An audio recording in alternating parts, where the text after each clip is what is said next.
going to have a emotion regulating February, you just don't know, right? And so if you're feeling overwhelmed now, and if your mental health is either like under attack or just fragile at the moment, I'd rather encourage Heather here to come up with a plan for moving forward in a healthy way rather than thinking, oh, things will finally calm down in February and I won't be under so much overwhelm and stress and anxiety, and so it's going to kind of figure itself out. No, I'd rather encourage her to figure out how to manage all the overwhelm, which I think is what she's I was just actually gonna say asking, that. right? Yeah. She ends the post yeah, she ends the post with how do you stop emotional spending?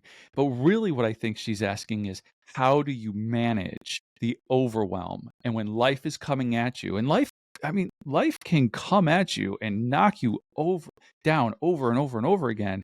And it's like, where do we muster the will to get back up and to go at it again, and how can we manage all that overwhelm, in a healthy and productive Yeah. way? And so I really appreciate that she wraps it up with that question because I think that there is that underlying assumption that she realizes that it is the overwhelm, the emotional, like that's what she uses. She says, how do you stop emotional spending? There is a recognition that there is that emotion that she's struggling with. And I think that there, I think this might be like she realizes that her reaction is spending.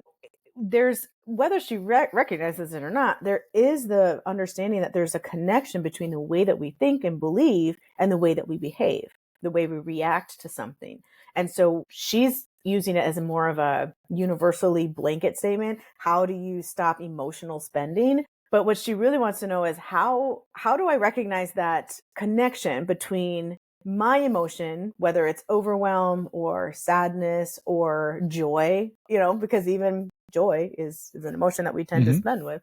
And how do I recognize the connection between that and my reaction, which tends to be spending something? And, God bless her. She didn't even say like where she spends her money or what it's on or anything like that. So that's how I know she recognizes that there is just a general connection. And how do I shift that? Now, one of the things we want to do is we don't want to get rid of the emotions and we don't want to get rid of spending altogether because even though she's in a no spend group, we know we can't physically get rid of spending everything.